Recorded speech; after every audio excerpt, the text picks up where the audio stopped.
Welcome to Decades of Heistery, where we cover safecrackers and bank heists from 1926 up until U.S. involvement in World War II.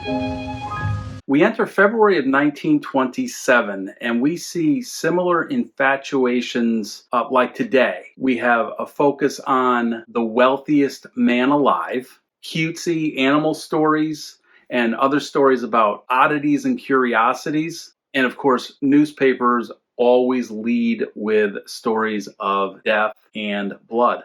In many ways, 1927 in general is similar to today. So coming up, we have bank runs, bank closings, and bank failures. And that whole idea is starting to pick up. We'll see changes to combat crime on the political and law enforcement front. We'll see plenty of finger pointing, making excuses or explaining away the increase in crime. And we even have another co-ed who throws her hat into the ring of bank robbery. All that and more on the February 1927 Decades of Heistery. Who or what is to blame for the rise in general crime and in bank robbery? Well, let's turn to the Evening Star, February 9, 1927 for our first article. This article explains that a combination of the Ford automobile and the tabloid newspaper are to be blamed for the increase in youth crime and the rise in crime in general. According to George W. Alger, who was appointed a special commissioner by Governor Smith to investigate the area prison system. This article assumes that we know who Governor Smith is. I assume they're referring to Governor Al Smith of New York, who is the upcoming, as of 1928, Democrat presidential nominee. Of course, we'll have to wait and see how that election turns out. My money's on Smith. Well, Special Commissioner Alger spoke at the Women's City Club luncheon and stated that today's youths were incited by pictures and stories of criminals and their bravado that could be seen in little newspapers or tabloids. He added that the Ford automobile had made, quote, the quick getaway, end quote, possible for anxious young criminals who were just trying their hand at the game. He concluded that urging the use of psychiatry in schools would help direct youths in presumably the correct direction. Or is it this idea from the Sunday Star's February 6, 1927 edition? A group of jazz band leaders appointed a Julian T. Abeles, A-B-E-L-E-S, as czar of jazz. Abeles was an attorney who'd been involved in a number of lawsuits regarding musicals. And he was to be recognized as, quote, supreme dictator, end quote, in American jazz. His goal was for cleaner and better pop music along the lines of George Gershwin and Victor Herbert, as opposed to those from, quote, Hot Lips, end quote, and, quote, Hotsy Totsy, end quote, and, quote, low down approaches. So that's the goal, but how would this be obtained? Apparently, Abeles was going to listen to each piece of music before an orchestra was allowed to play it. If he objected to the song was stifled.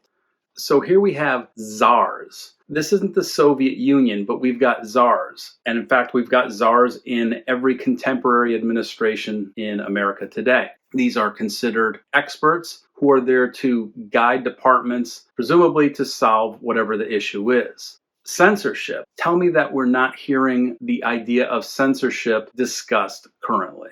I mean, the details are definitely different, but the themes and the human nature guiding them should sound very familiar. The February 6, 1927 Sunday Star ran an article regarding Senator James A. Reed, a Democrat from Missouri, who had given a speech at the Jackson Day dinner. He noted that it was time that America turned from focusing on foreign problems to domestic crime. Does that not sound familiar? Reed noted that there would be less murder, robbery, and other crimes in general if the justice system focused on, quote, real culprits, end quote, instead of small ones like bootleggers and those dealing in things like black market cigarettes. Again, does that not sound familiar? All right, enough of that. So now let's look at implementation by government and law enforcement and see if that provides an answer. For that, we turn to the New Britain Daily Herald. And we see an article that talks about Scotland Yard forming what they called a flying squad. And the goal of that squad was to clear London of a new, quote, gunman type of criminal.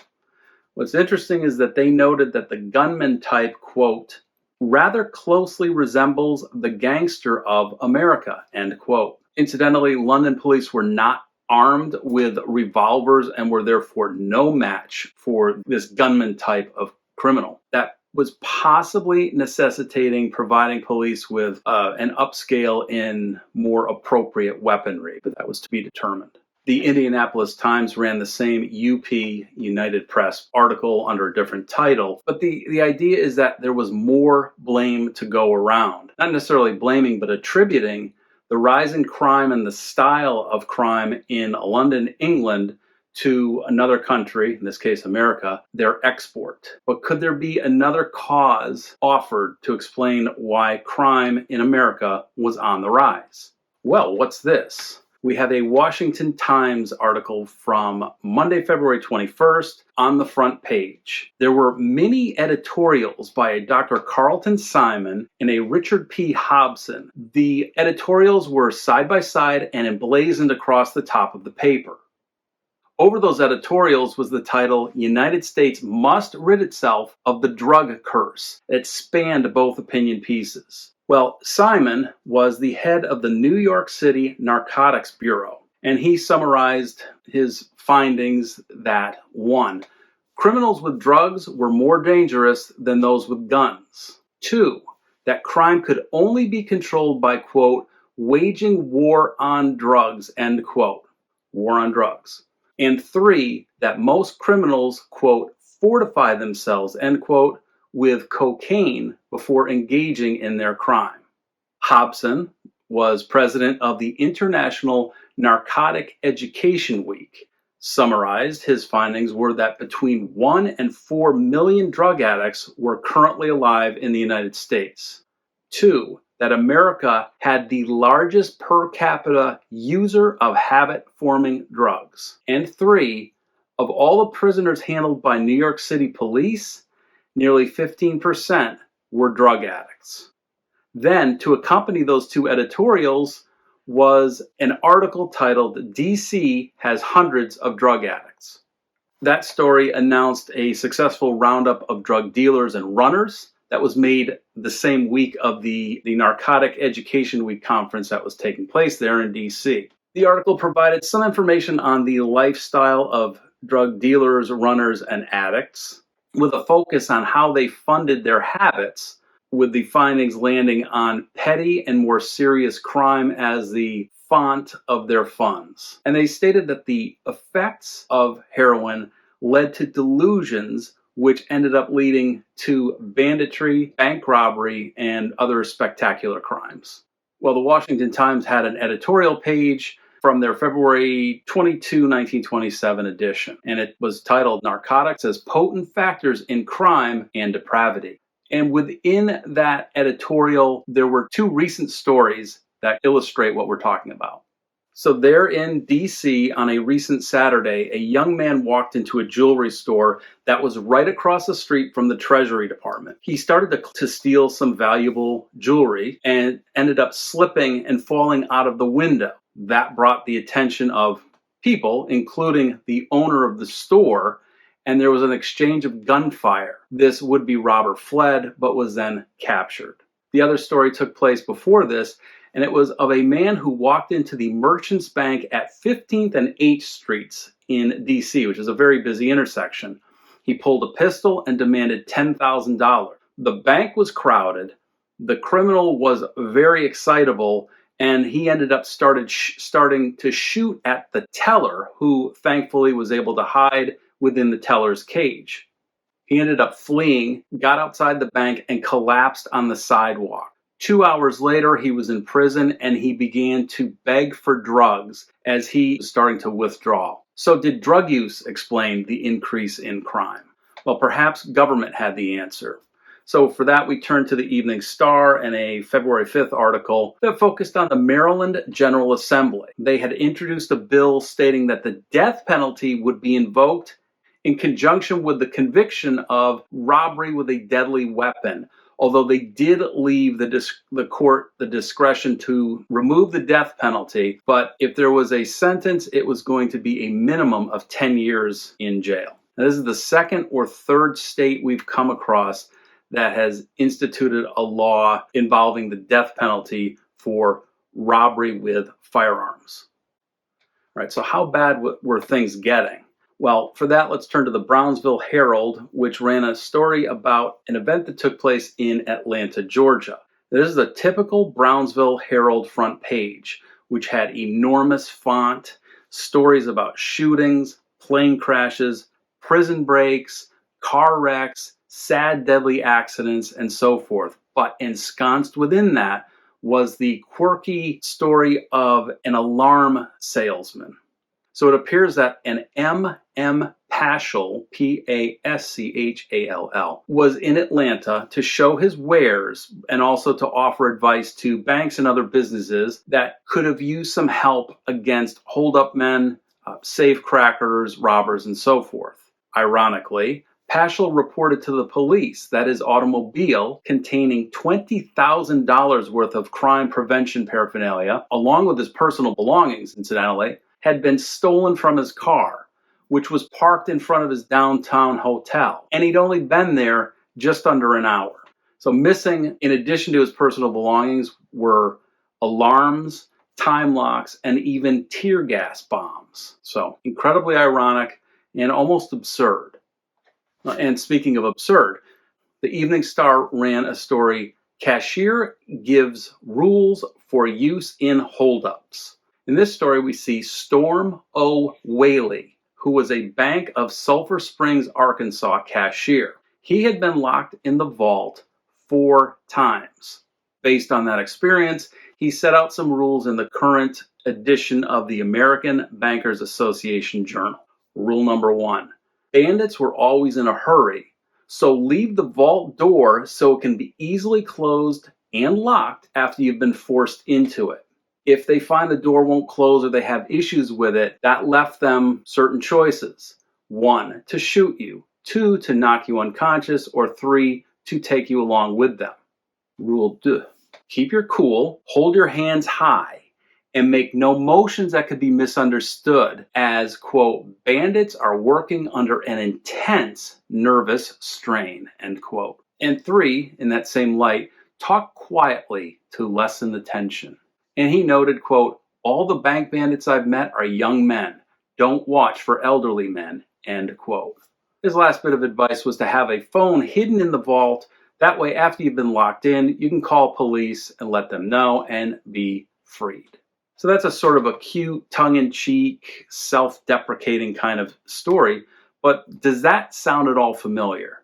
We've heard of examples where people are told to leave their parked cars unlocked. That way criminals won't have to break in to have a look around to see if there's anything inside. Obviously, don't leave anything inside. But that's happening today.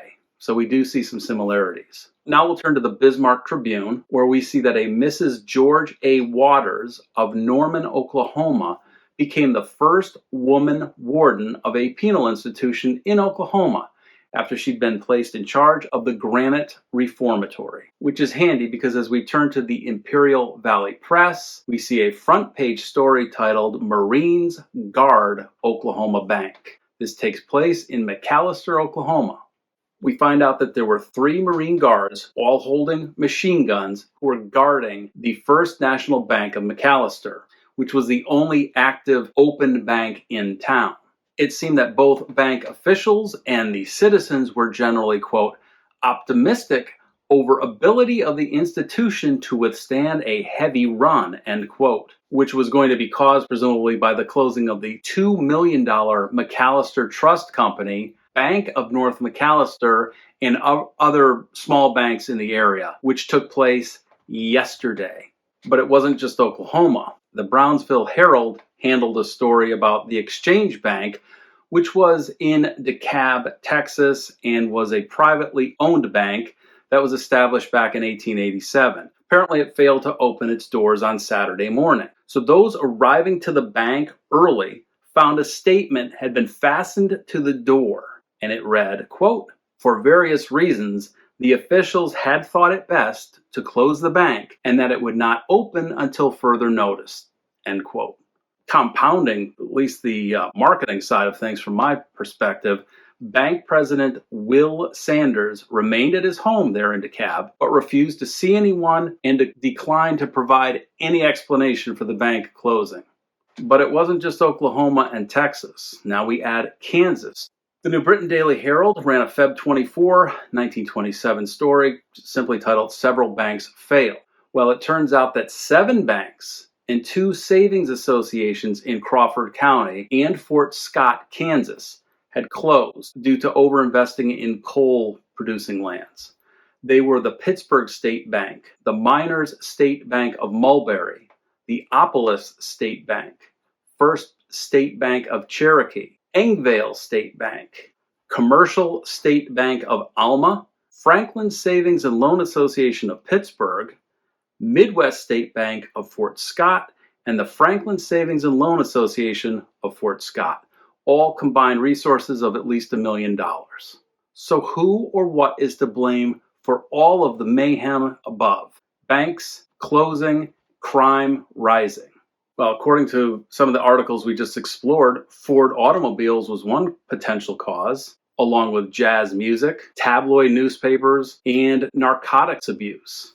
Luckily, governments and academia and law enforcement were responding. We saw bills become laws. We saw the suggestion of using psychiatry in schools to guide young people. We saw that special law enforcement task forces were formed, and there was the potential to bolster at least London police weaponry. We saw czars and experts to the rescue, and they were even trying new approaches to prison management, including women wardens.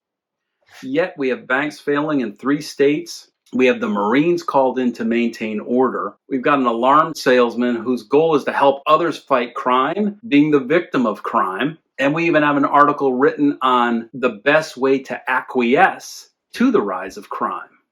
Oh, and one more thing. The February 28, 1927 Bismarck Tribune ran a tiny snippet of an article under their Barbs section. It was sarcastic and wry. It stated that co-eds at the University of Pennsylvania who had foot defects would not get diplomas, which, according to the wiseacre who wrote the Barb, explained away the last lingering doubt as to where the seat of mentality really lies. Then the writer asked, does college education pay after all? And here's where he brings it all together. He noted that the only 2 robberies that we've ever heard of co-eds attempting were both dismal failures. Well, we covered the first co-ed robber in Texas recently, and we will have plenty on this new female college student in our February 1927 Part 4 video. 18 newspapers alone in February covered her story. At this stage, we see February of 1927 setting up to be odd and intense. For now, I want to thank you for spending your time with Decades of History. Till next time. Where somebody waits for me, sugar sweet, and so is she. Bye, bye, blackbird.